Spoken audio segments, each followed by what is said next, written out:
Okay, so in these few next recordings, I will talk about suppression and power.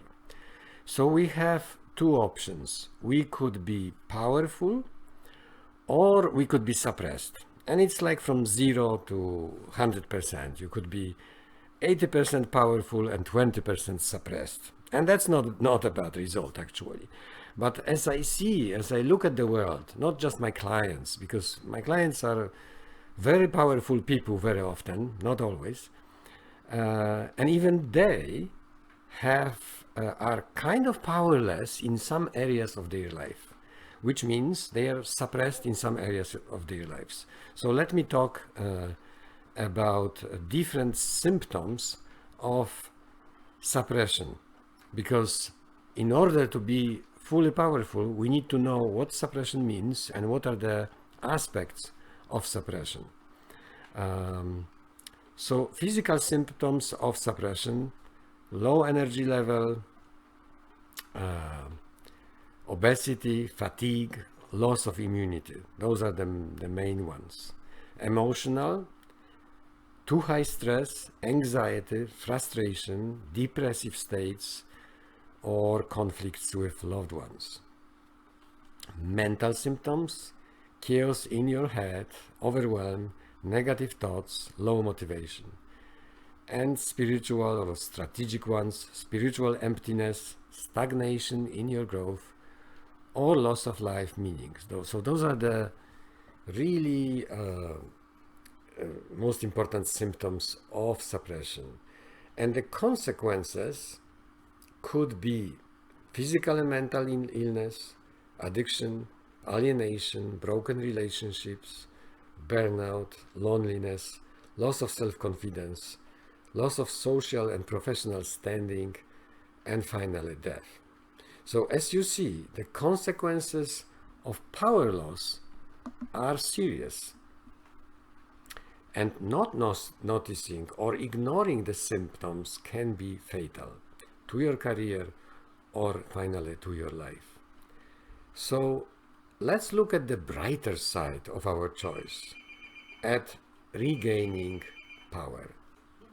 Power manifests mostly through energy. That's why I'm talking a lot about energy, and peace and calm, joy and enthusiasm.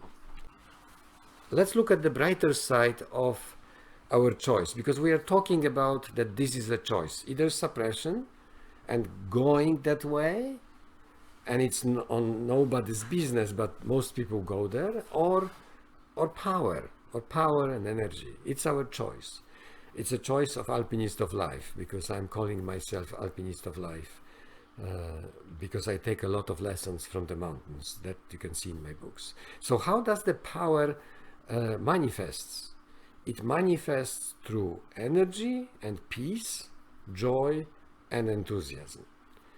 So looks like satisfaction, happiness, and of course success. So this translates into personal strength, providing confidence, creativity, freedom, harmony, flexibility, effectiveness, abundance, and the ability to give and love.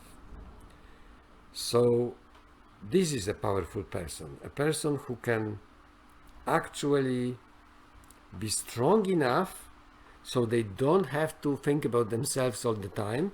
They just radiate this good, positive mood and mindset and energy to other people. And therefore, they could lead some great teams, they could win some great projects and build some positive stuff for the world. So, by building personal power, actually, you are